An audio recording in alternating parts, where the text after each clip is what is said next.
Apple has just banned Fortnite. Yes, you heard me right. Apple has just banned Fortnite from the App Store. Now, before we move on, let me explain to you what does ban actually mean.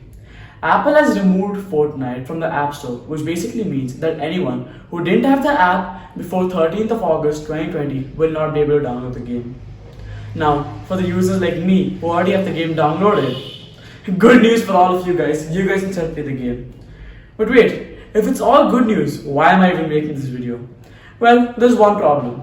When Apple banned Fortnite, it also removed the ability for Epic to update the game, which basically means that when Epic releases Season 14 or Chapter 2 Season 4, iPadOS and iOS players will not be able to download the updates, and as a result of that, will not be able to buy any of the new Battle Pass, cosmetics, etc. However, Epic has said in a statement that players with the 13.40 version of the game will still be able to play the game when Season 14 comes out. Now, Epic has taken this problem to court. In layman's terms, basically means that Epic has filed a lawsuit against Apple. Now, Epic began the entire lawsuit with a short film it posted on its social platforms such as YouTube and Vimeo. Let's go and have a look at that. So now, before we go into the video, first of all, let's talk about the video title. Now, you might see that the video title is named 1984.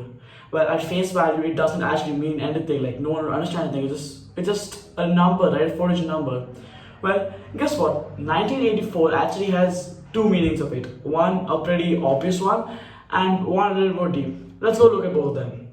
So first, behind this title sits the seminal literary work 1984 by George Orwell. It's one of the most significant, if not defining, novel of the dystopian genre. Written in 1949, 1984 is a warning about what would happen with society with a totalitarian government that wants control of everything, a society of oppression, mass surveillance, constant war and propaganda, which basically is what Epic sees Apple's role over the iOS and iPadOS ecosystems.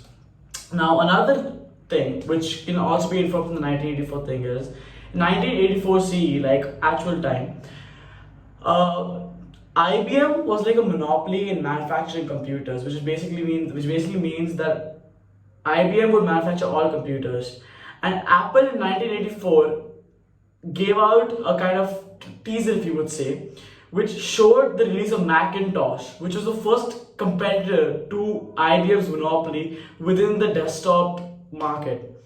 So this is also another reason why Epic says don't let 2020 become 1984 in the end of the video, because it will say that it doesn't want it to become a monopoly where only one company or one corporation takes over an entire ecosystem, which is what Apple has essentially done with the App Store. So let's finally go ahead and look at the video right now. Today, we celebrate the anniversary of the Platform Unification Directive. Okay, so first things first, you might notice an Apple head shape. Then you might see the app monitor. I genuinely thought it was the Apple monitor, but then obviously I was wrong. And then you also see a worm kind of thing is coming out of his head. I really don't know what it's trying to indicate, but okay. And also, Epic went as far as to maintain the 4:3 video ratio. If you can see, it's a kind of a square thing over here, to make this video as same as the Macintosh teaser I talked about earlier. For years they have given us their songs, their labor, their dreams. So this scene basically means that there's a bunch of people who are just listening to the person saying. They have no emotions, no thinking of their own whatsoever. They're just robots just listening to that person. That's what should indicate. In exchange, we have taken our tribute, our profits, our control.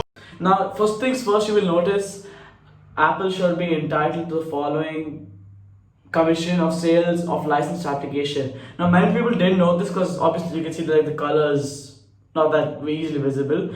So what this basically says is that Apple is entitled to a commission equal to 30%, which is actually what Apple takes right now. So this is again a kind of hidden element to the entire video. This power is ours and ours alone. So now when the Apple animated character says this power is ours and ours only, it's basically Epic's trying to say that the power within the iOS and iPadOS systems regarding payments is only Apple's. That's what it's trying to indicate. We shall prevail.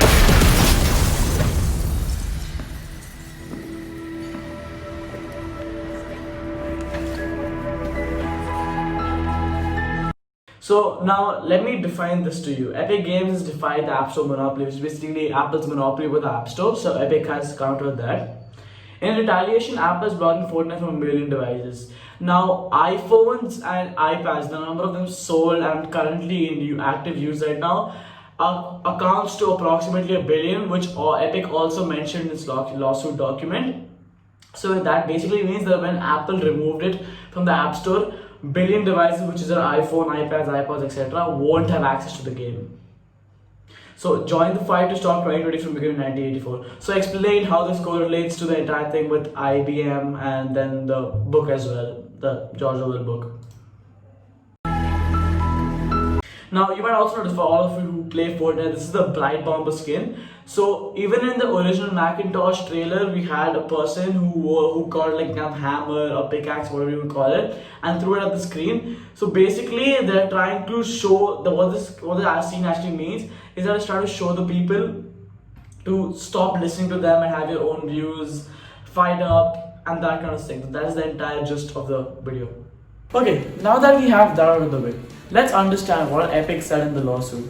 As an overview, Epic first went on to talk about the history of Apple devices. Then Epic said, quote, Apple has become what it had once railed against, the behemoth seeking to control markets, block competition, and stifle competition, unquote. Pretty intense, right? Yeah. It then said that the case concerns Apple's use of a series of anti-competitive restraints and monopolistic practices in markets. For one, the distribution of software applications to users of mobile computing devices like smartphones, tablets, and two, the processing of consumers' payments for digital content used within iOS mobile apps. Now what this basically means is that Epic is going to court with the concern of Apple's contractual restrictions to dominate competition within the iOS and iPadOS ecosystems. Now you might be wondering, what does Epic actually want from the entire lawsuit? Well, Epic has made it very clear what it wants if it wins the lawsuit. 1. It asks the court to issue a legal order prohibiting Apple's anti-competitive conduct and mandating that Apple takes all the necessary steps to stop the unlawful conduct and restoration of competition. 2. Declaring that all the contractual and policy restrictions mentioned in the lawsuit are unlawful and unenforceable. It also wants that any necessary equitable relief is granted to prevent and/or remedy Apple's anti-competitive conduct. Now you might be wondering, what will be the result of this lawsuit? Will Epic win or will Apple win? Well, personally, I don't think any of these corporations will. I think it'll reach a stalemate. I think that Apple will still maintain its policies on the App Store. But however, it might change its policy regarding downloads from external sources such as browsers, and might finally allow iPhones, iPads, iPods, etc. to have external apps and external app stores such as Microsoft's xCloud and Nvidia's GeForce Now to download apps from. Epic will definitely take advantage of this and release the Epic Game Store for iOS and iPadOS, with which us mobile players can finally play Fortnite to the latest version.